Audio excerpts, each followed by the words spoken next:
the Kha'Zix ban.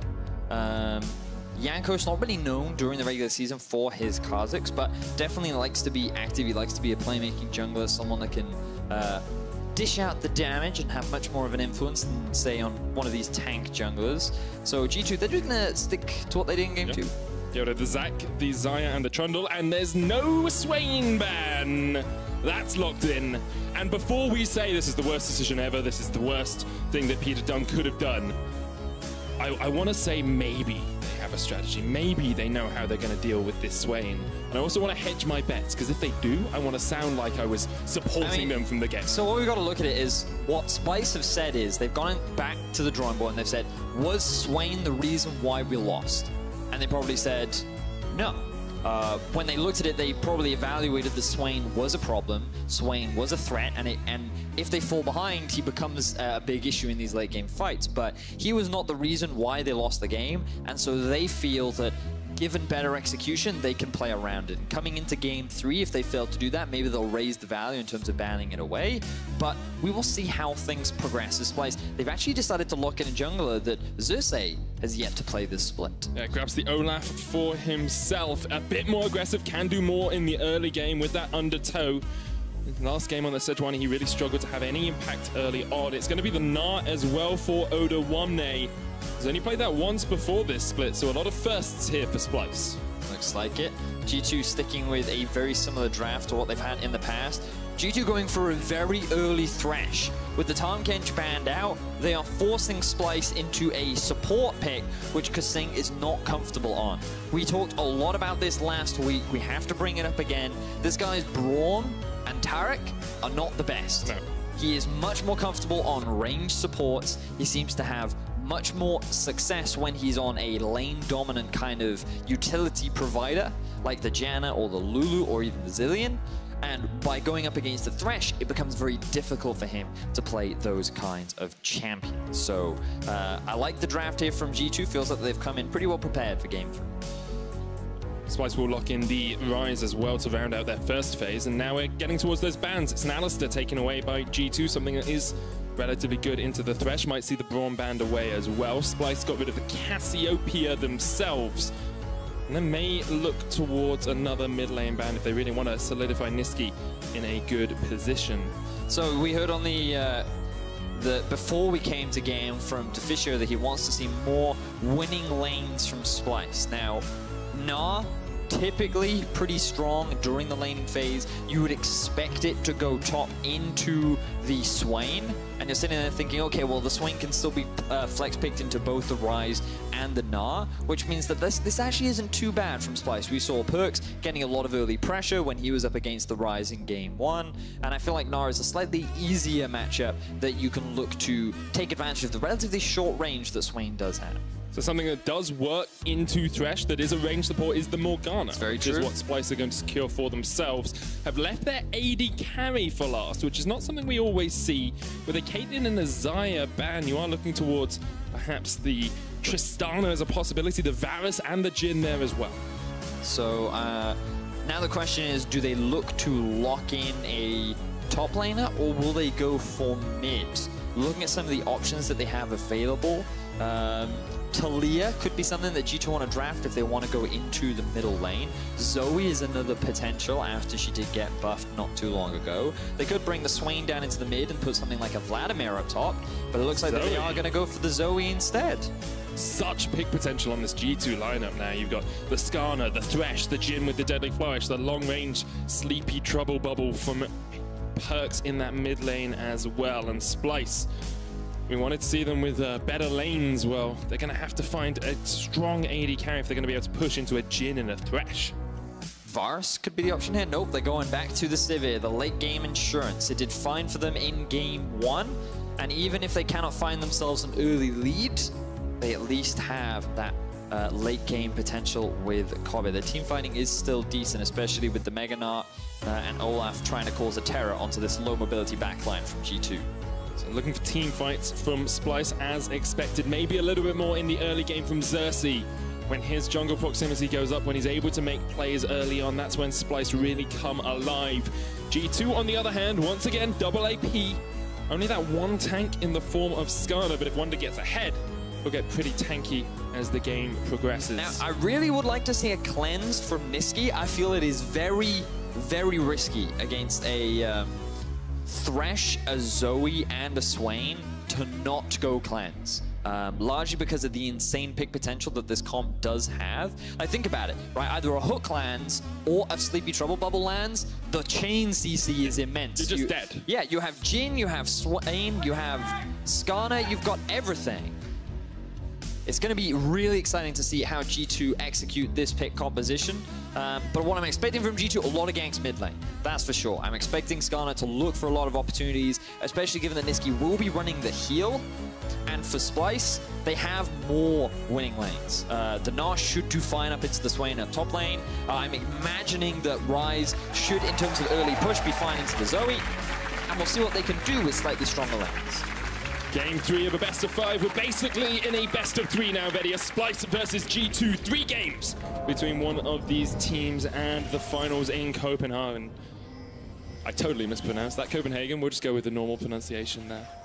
And so G2 in the early game are going to look towards mid. They've got the pick potential. They've got the Skarner, the Zoe.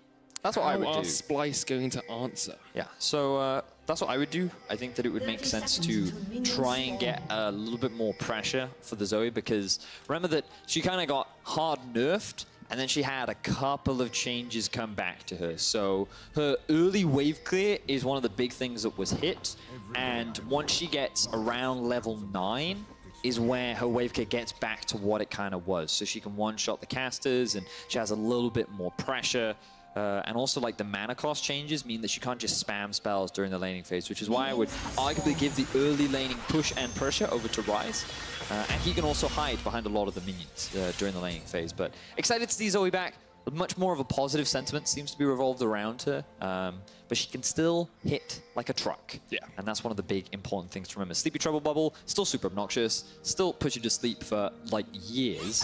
And we'll see how PerkZ is able to pull it off. See how Nisqy is able to answer in that mid lane on the Ryze. Splyce doing something up, changing up that level 1. Now catch out Jankos. Kasing positioning in a place where he can flash, binding. Jankos flashes away.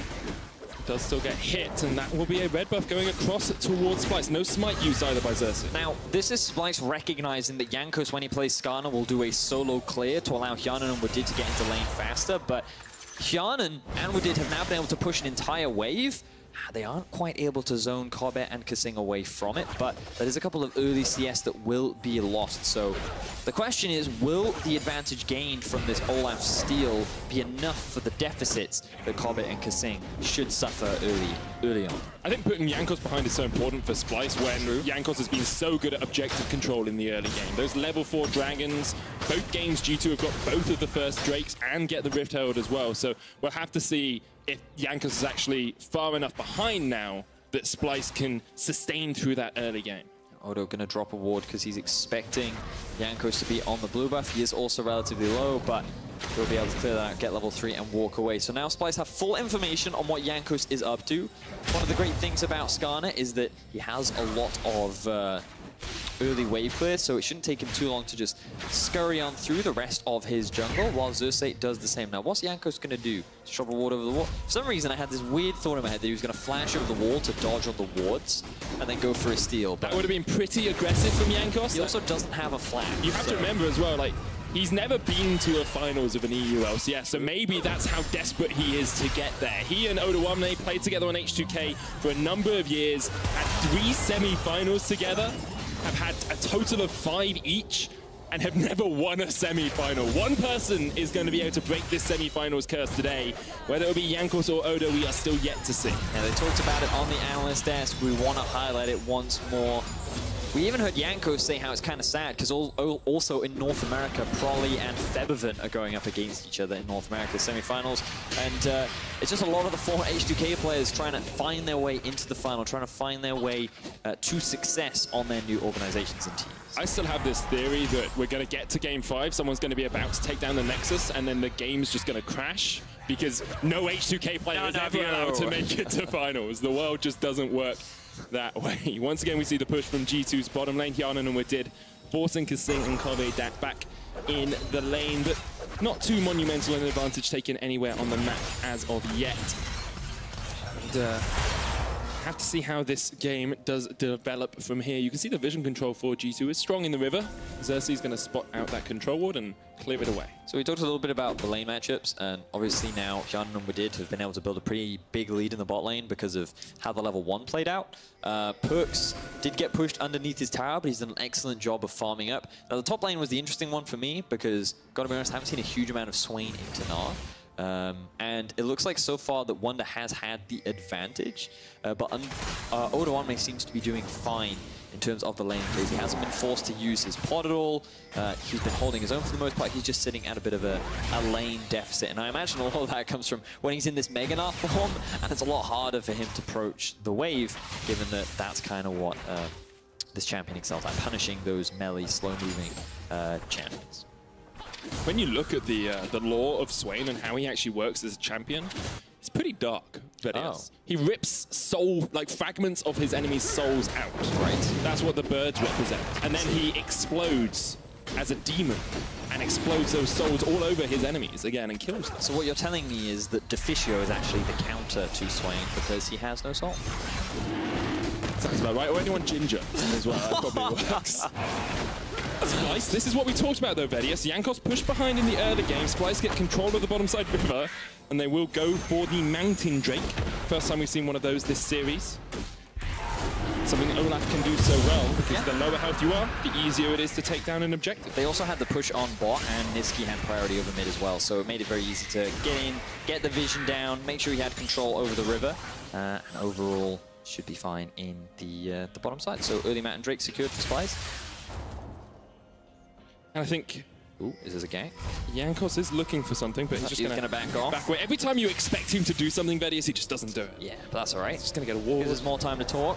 I feel like you got something on your mind, mate. I want to talk about Hjärnan. That's fair. Because across the course of the split, he's been not the best AD carry. He hasn't been criticized, I feel. To the highest level in the regular season, was behind in lane. His damage wasn't the best. Damage percentage was okay. And this series, although his laning phase has been a little bit weak, he's stepping up to the plate a little bit more in terms of damage per minute and damage percentage. I mean, I did feel that his impact so far in this series has been a little higher, but you can see that he's actually performing very similar to what we had from the regular season, and you kind of have to criticize him for a lot of poor decisions that he made in the mid-game. Like, he was a large part of why they lost Game 1.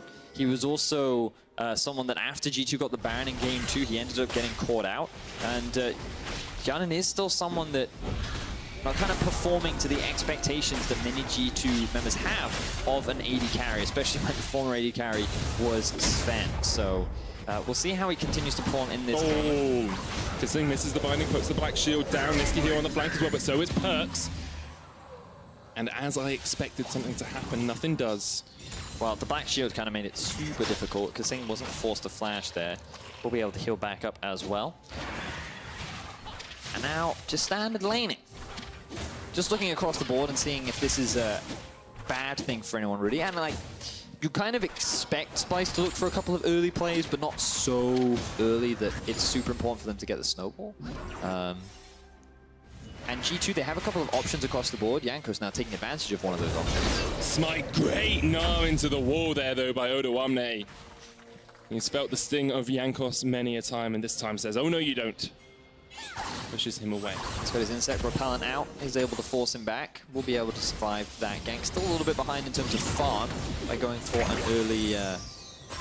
or it looks like, rather, he's gone for an early... Why do I always forget the name of that? Blue cloaks that gives you a lot of magic resistance. Spectre's Cowl? Spectre's Cowl. I have no idea. Like, it's such a common item, too. I say it all the time. And then the moment I need it, the brain's just like, no, I will not help you on this one.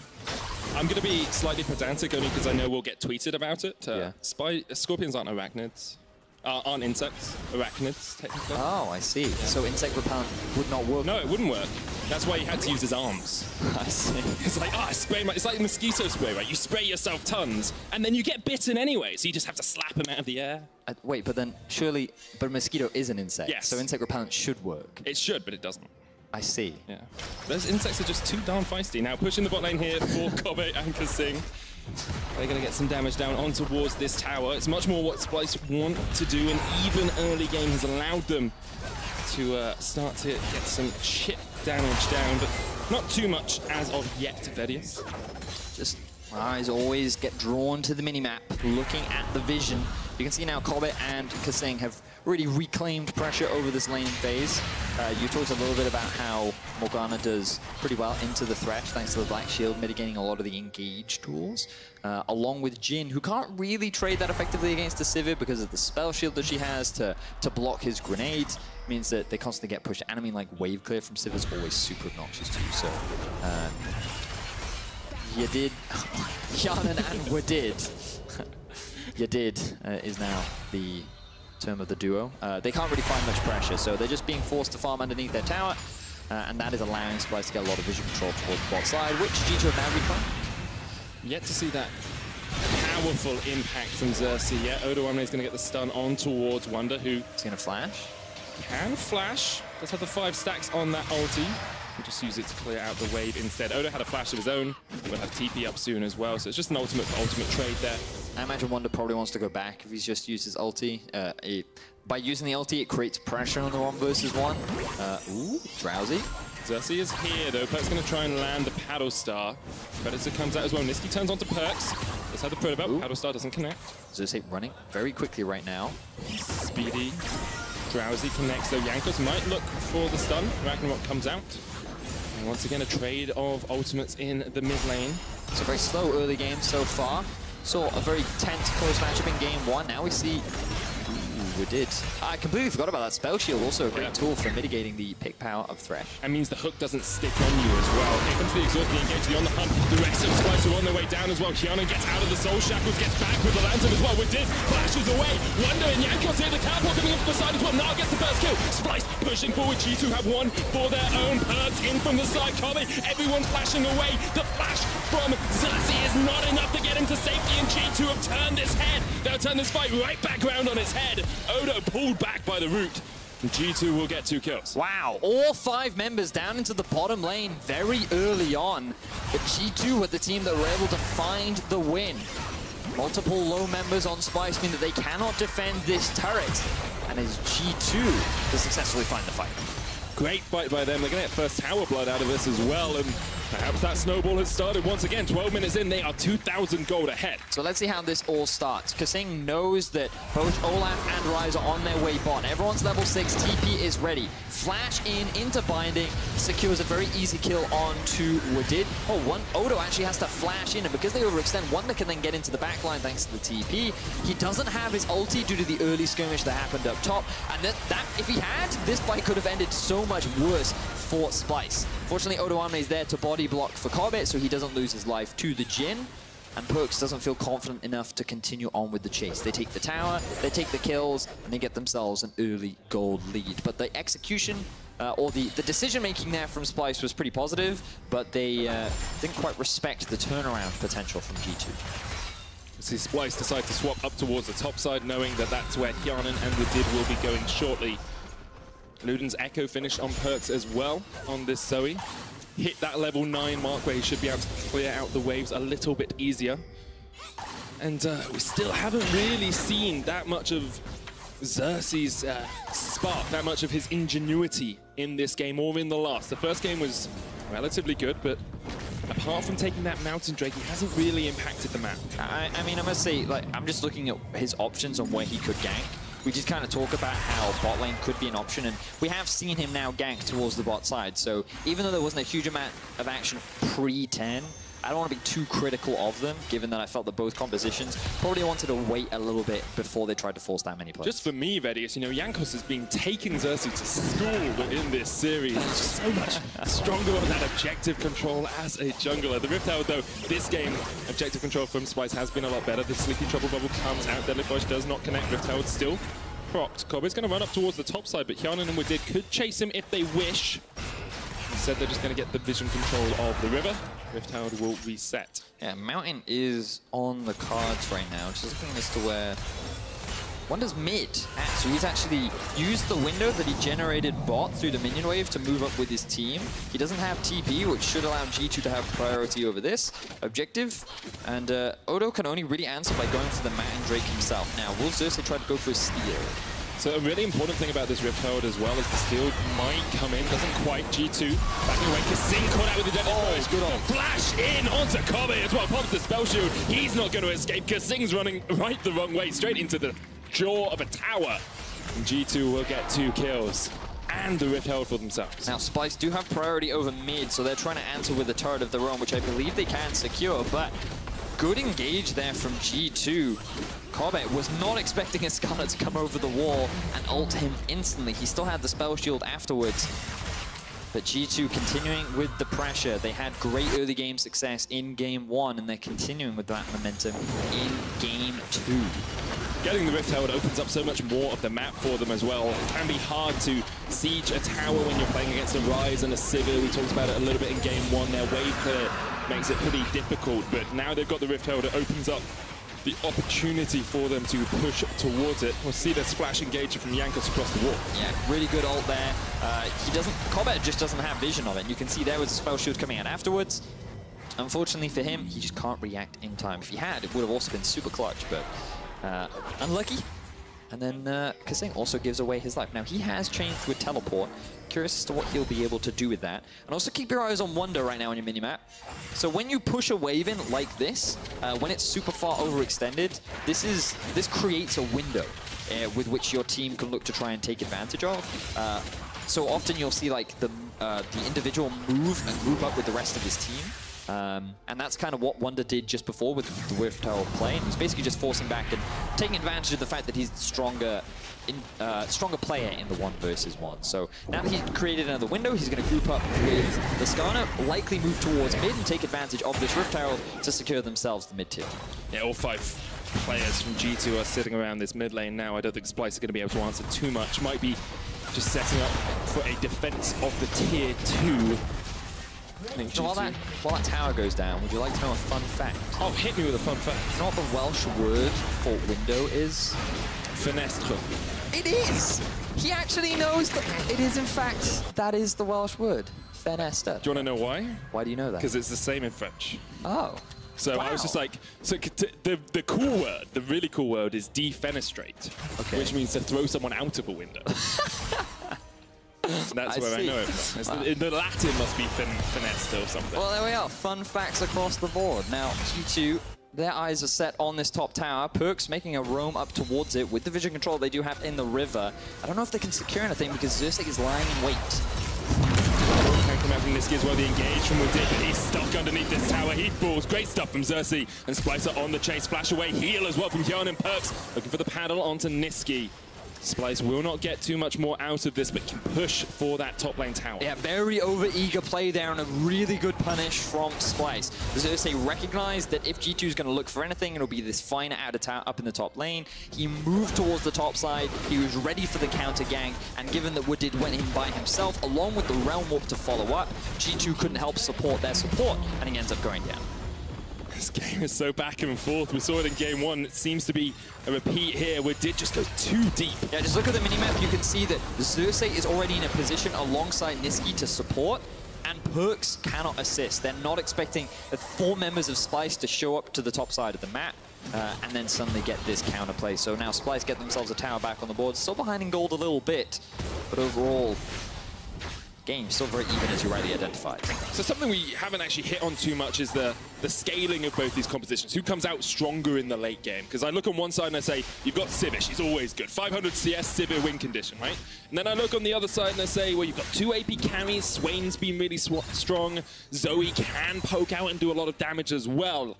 Where's the balance lie if we get late in the game? So the thing is with both these compositions is they kind of have a bit of everything. So you kind of have to evaluate relative to one another. Now, we can start with the top lane, right? Swain is always going to have stronger late game team fight value than a Gnar is, right? And in terms of the side lane, it should be Swain favored because of his wave clear. But once you get a lot of items under your belt, I could see the Gnar being able to out-pressure the Swain in terms of the 1v1. But I still think that Swain should have the overall late game advantage.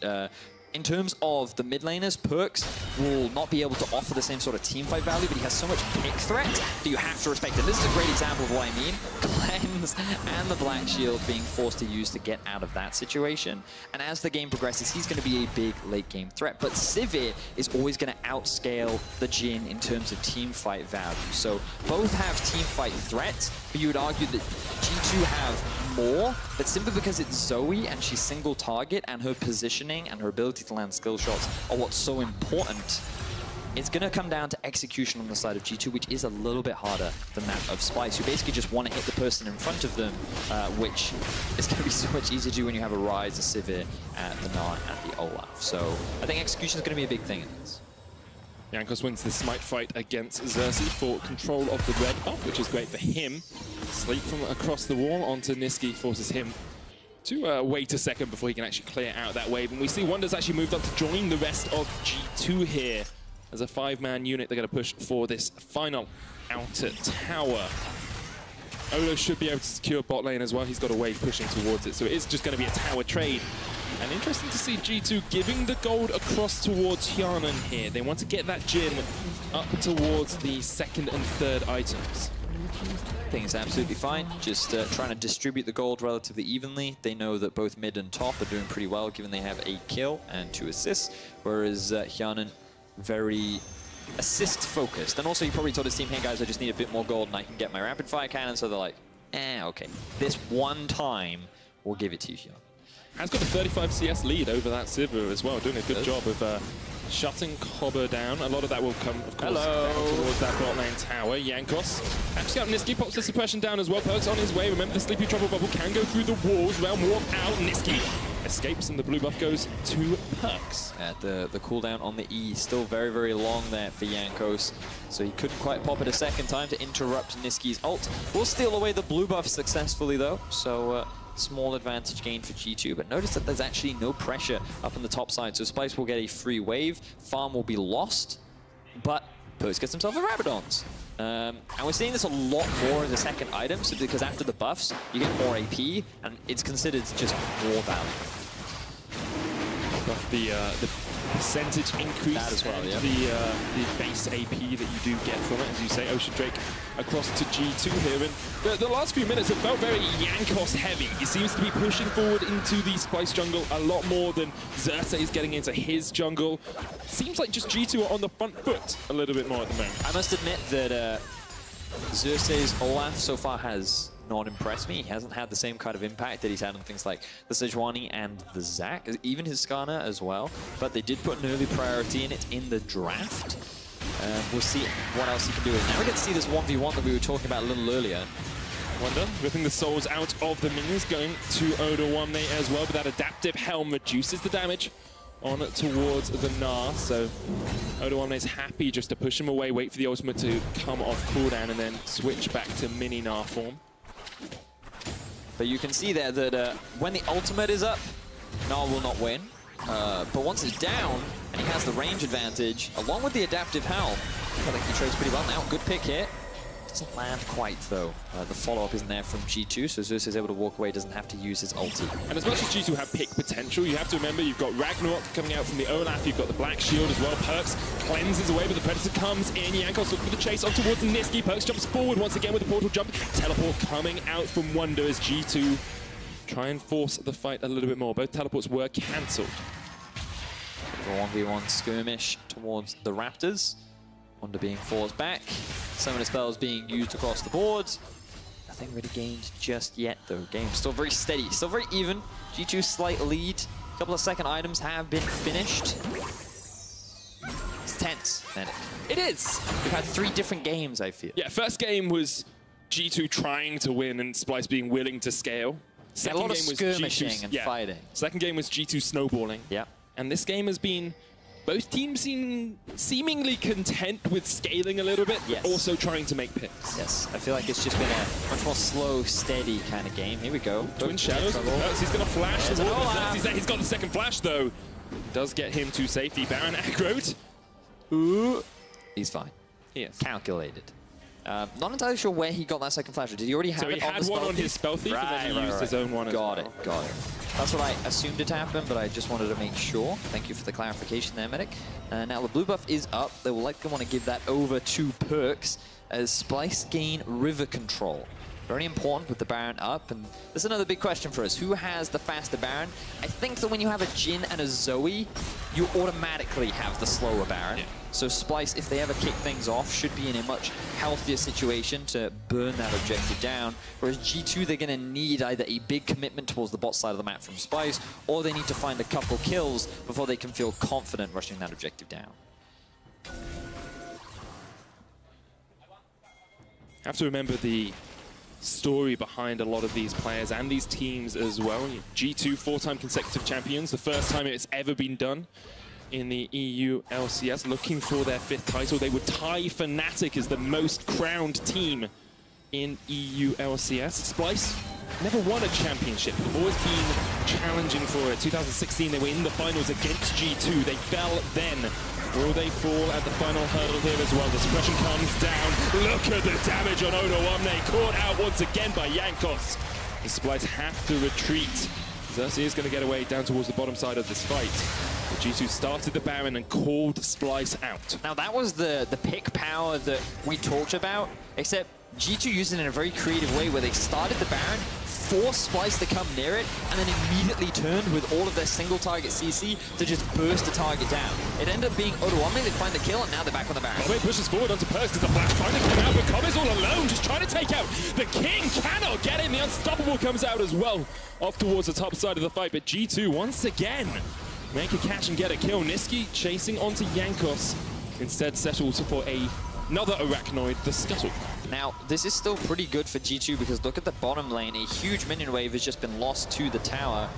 They still had priority over mid, and while they will lose a couple of their buffs, 2 quick kills and pressure around Baron is exactly what G2 wanted. Now, Splyce, like, they're doing what they can, really. You know, they're trying to stop G2 from being able to force this Baron. They want to try and get some vision control, but G2, they just have so much single target CC. If any single one of them lands, you just get obliterated. And G2 demonstrating how to execute upon that Kobbe. Here they start off the Baron again. They want to do exactly the same thing. Flash into binding. And Kobbe just wants to go in for the kill, but that ends up being his undoing. Now they're back at the Baron. TP comes in from Odo. And teleport in from Odoamne. Xerxe there on the chase. Baron disengaged by G2. But this is fine. They want the TP. They get it out from Odo. Now they can just send Wunder down towards the bot side. No, he has the TP advantage. And Odo is in a really dire spot because now he is the one that is being forced to pick up with his team, so now they're the ones rushing them, but this is fast. They're going to do it very quickly. Jankos coming in with the Predator as well. 4,000 HP on the Baron. They're on the hunt, chasing for Jankos, who has to flash away, but now the rest of G2 are in the river. So now they go back to the Baron. G2, they should gain control of it. Do they need to rush it down? Just looking at some of the ultis that are available, Xerxe has just come back up. Kobbe is down. PerkZ going to push up mid, but I believe everything is up for G2 except the flash from Jankos. So they should be in a better position to force the fight right now, but Odo's Mega Knight is about to come up. Trying to look for the connection.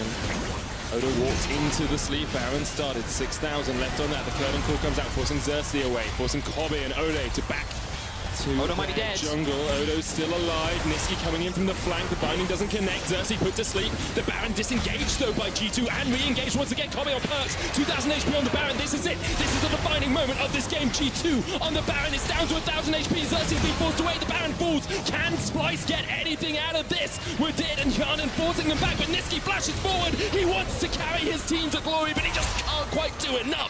And G2 are going to escape with the kill. PerkZ pull back the cleanse away. G2 escape and get the Baron. So tense there for G2, but they get everything that they wanted. A kill, a Baron, and an escape that results in another huge lead gained. Splyce, they are getting separated. They cannot find the fights that they want. Kobbe is uncharacteristically underperforming. This Splyce roster is being rooted right now by the current champions. Let's see how it all kicks off. So Odo gets chunked out right from the start of the fight. The poke damage from G2 is monstrous. You can see Nisqy trying to come in from the flank, try and put a bit of poke down himself, but Odo and Kobbe just cannot get involved. 2 of their key team fighters are being zoned single-handedly by PerkZ. You also have Wunder zoning away 3 members in the top side, and G2 just say, okay, let's just rush it down, let's finish the Baron. and then they go hard disengage. Wadid tries to go for a bit of a flash play there, almost gets punished for it, but then the rest of them get out. And then here, just a bit of a mistake from Wunder, thinking he can help his team. Oh, PerkZ. He blast goes back into the team by mistake. But still, G2, they walk out, and you just see the power of Zoe in this kind of environment where the enemy team wants to try and walk towards you, and she has so much poke, so much CC, single target CC, that it ends up being a very difficult for Splyce to truly contest. And once again, it's Wunder and PerkZ stepping up to the plate. They were the ones zoning out Splyce. And they are the ones carrying this team towards a victory. Jankos, Hjärnan, and Wadid have done great jobs as well. But Wunder and PerkZ are the guys they put the carry potential on. Now they're pushing in towards these inhibitors. It's just 2 outer towers left for them to take as well. A 5,000 gold lead extended for G2. And the game is looking almost over. If G2 play this Baron out properly, they have a minute left on it. They'll look for that final tower in the bottom lane, then they can go for Drake, then they can set for the next Baron. As soon as you start to lose those outer towers, you lose any chance of getting strong vision control in your own jungle. It's very true. Splyce doing what they can to just make sure that all of their options are not taken away from them. The good thing for them is they're only 200 CS away from their win condition. As soon as Kobbe gets to 500 CS, we all know Sivir can't lose. Right. That's the way it works. So only 200 CS needed. 195 now. Wow. Less. I like your optimism. I'm a very optimistic person. Yeah, I can feel that. You know, always trying to look at the bright side. Infinity Edge yet to be completed. So Kobbe probably going to want that before he relies on that 500 CS win condition, as G2 look to secure themselves their 2nd and 4th Drake overall in the game. Just looking across some of the items. Ooh, Zhonya's now completed for Wunder as well. Rather terrifying item. Void Staff finished 3rd for PerkZ. Wow, going all in terms of poke. Let's see if he finds a pick onto anyone. Oh, Drowsy. Dungeon comes out as well. Look at the damage. The one pushed away. Just going for the tower here. G2 will secure the final outer tower, and then they can just push towards these inhibitors as well. As you say, damage onto Odoamne was magnificent. Splyce trying to defend, but they just cannot do enough at the moment. They hold on to their tower for the time being, but PerkZ and Wunder now going to push in the mid lane. It's just a game of back and forth as Splyce have been in this position many times before. Do not have an answer right now. The poke from G2 is just monstrous. We talked about how G2's comp is a little harder to execute, but they are making it look easy. The constant chain of CCs that they have, just throwing out the Sleepy Trouble Bubble, the Jhin W, the Thresh Hook, Skarner E, I guess. Just everything. Fracture. So difficult for Splyce to really deal with. And now G2, they're going to reset once more. Elder Drake not going to be up for a while because the Drake recently went down.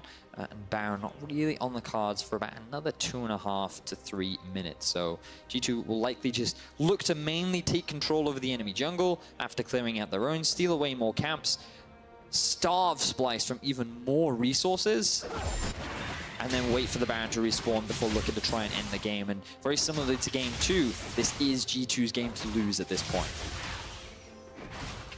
Felt relatively even in the mid game, but that Baron fight really just swung it in G2's favor. They are looking to go 2-1 up in this series and be one step closer to those finals in Copenhagen. You know, and I will say, like, we had a bit of a discussion around is it worth banning the Swain? And just you looked at that Baron fight and you see how he was zoning 3 members away. You kind of have to go, you know what? Maybe you just kind of have to ban it. I wonder if we should give the best top laner in Europe at the moment the strongest champion in the game at the moment.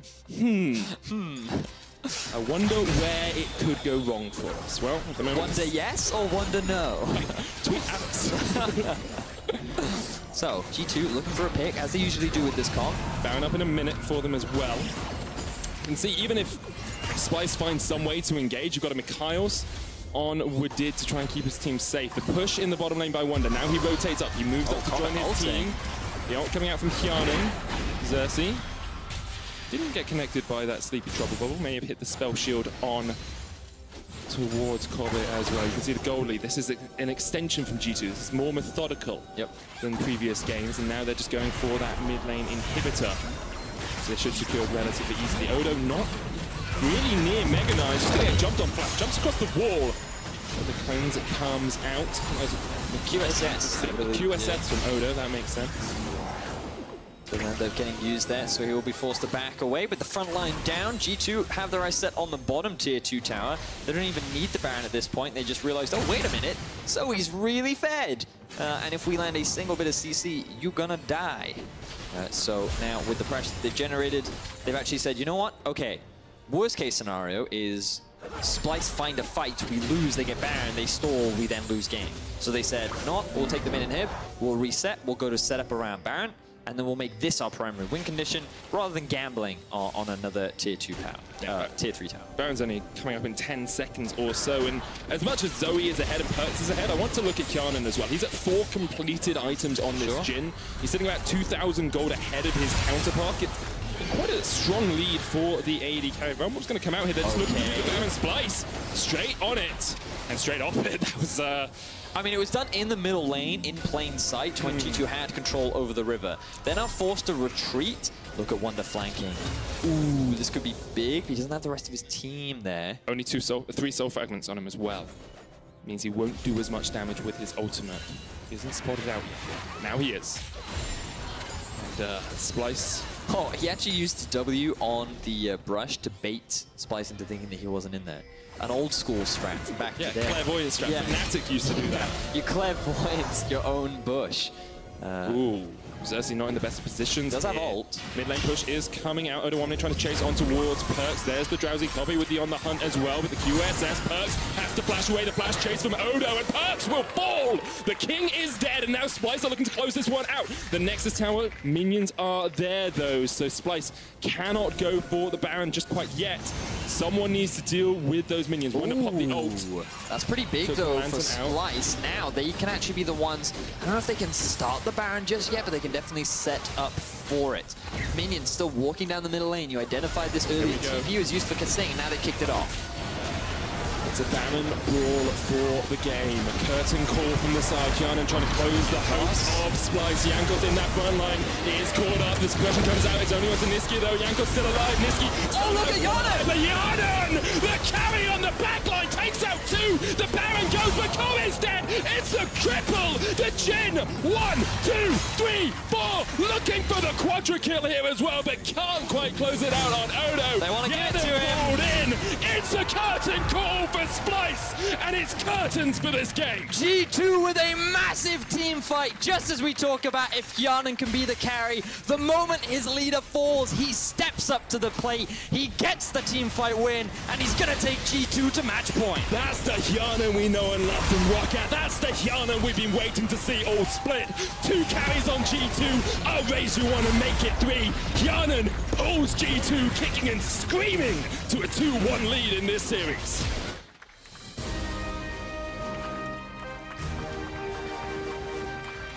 Slightly slower early game, a bit more of a back and forth. But when the Baron came into being the primary objective, G2 utilized their pick comp so effectively, using the Baron as a bait to draw their opposition in, draw Splyce into a fight that they weren't ready to take. And they found successful fights, and so many people came up clutch. The fact that in that Baron fight, both PerkZ was zoning 2 members, Wunder was zoning 3, the rest of G2 focused down the Baron. And then Hjärnan coming up huge in that final team fight, getting himself the unofficial quadra kill, but securing himself the ace. He was playing Jhin, 1, 2, 3, 4. It's a perfect symmetry.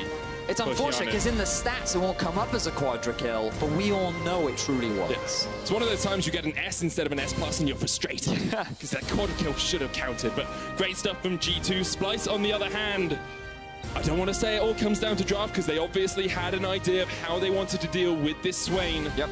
But it did not work for them at all. And now they have side selection, expect them to go on blue.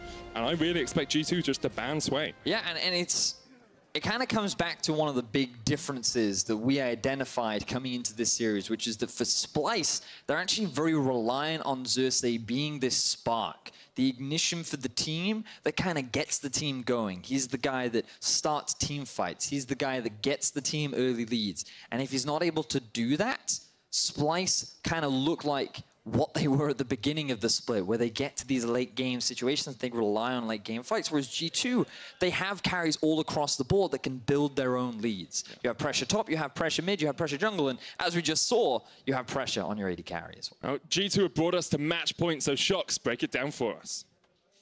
I will break it down with my analyst. That is 2-1 on match point for G2, and G2 is looking very, very good. We need to see some answers from Splyce.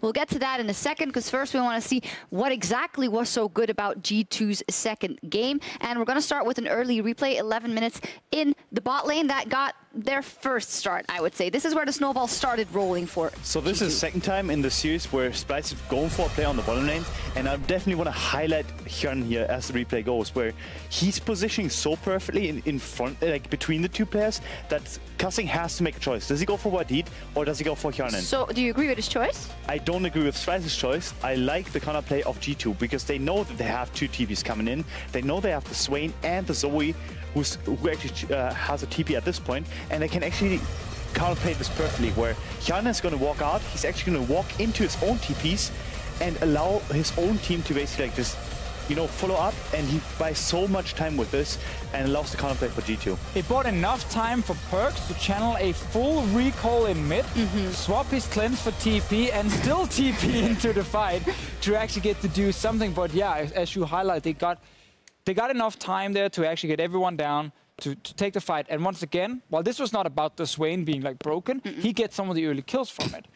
And we talked about answers in the last game. If you give G2 blue side again, and you give them Swain again, there's a plan. Like, there's something, you know. It wasn't. The plan was then to early pick the Gnar, which was really strange to me because, like, first of all, Gnar in its own doesn't, like, shut down the Swain. I figured, okay, maybe then they're going to, like, hard play around the top side with the Olaf pick, because now they get an early game jungler instead of the Sejuani. But Xerxe farmed. So I was like, huh, now they're losing top again to Swain. It all went pretty fast from that point on. It was kind of a write-off, I feel like, this game after the early pressure and with the Swain getting fed. And the rest of the game was really G2 making all the moves until in the end they got Baron. Hjärnan gets an unofficial quadra kill, and I think that's also good for the side of G2 because we're talking a lot about Wunder and PerkZ, but it must do wonders for his confidence and Hjärnan that he's able to pull off this play. But what exactly, do you agree with the Hail Mary from Splyce? They had to do something. I think the play in itself makes sense because they just killed PerkZ. It's a 4v5 and Swain doesn't have ult. I think the only issue for them is that this draft from G2 has so much long-range poke and damage, and the side of Splyce are not really running a ton of like hard engage to then quickly turn into 4v5, and that made it difficult. Yeah, and there's also a lot of hesitance from Splyce, because what I've seen here, for example, that they stalled the Nashor for so long, they don't insta-rush it, they don't insta-burst it down, they try to like basically engage while doing it. So for them, it's down to almost like indecisiveness in these kind of situations. That's pretty concerning in the best of 5. I do just think Hjärnan played this one perfectly. Yeah. I think a lot of credit to G2 for playing out the 4v5 here. I think the Jhin pick specifically has proven to be perfect for Hjärnan, where on the side of Splyce, they're still trying to figure out what exactly do they need to play in the bottom lane. This became a really awkward Sivir Morgana comp. Why is that actually an issue? Because even when it wasn't going well for Splyce, the only thing that we did see is that the bottom lane, they didn't do really good in the early game, but they didn't get so destroyed to the point that they could never get back in the game. So why is that happening in this matchup? It's a good question. I think the last game, it was them going Zillion over a more aggressive early support, so they could have had a pressure lane with Caitlyn, and then we wouldn't have had this discussion. In this one here, they valued getting Morgana coming into the second phase as the first pick and not go for the Jhin to take that away. And they valued getting the individual lead in the jungle over the bottom lane lead, because as we saw in the level 1, for example, where they went into the enemy jungle, they took away the red buff, and that forced the bottom lane to basically miss out on lane priority. And I think that in itself basically created, again, a lack of win conditions for Splyce in the early game to play around, because they completely ignored the Gnar again. So over the course of, I would even say 2.5 games, because they still got in a deficit in game 1 as well. We've just identified a bunch of factors for Splyce. So let's now see what are the answers. What do we need to see from them? And I think it's clear that Swain needs to be taken off the table because they've shown that they have no answer for it, or they need to grab it for themselves. Yeah, I think Splyce needs to get, so if Splyce will have side selection for the game, should grab blue side if they don't want to ban the Swain, and then they can either first pick it or force G2 to ban it. G2 in the first game removed Caitlyn, Xayah, and then the Zac against Xerxe. Yeah. So they very clearly tried to make sure that there was not a strong bot lane for Splyce to play around early game by banning those 2 AD carries. If they do the same,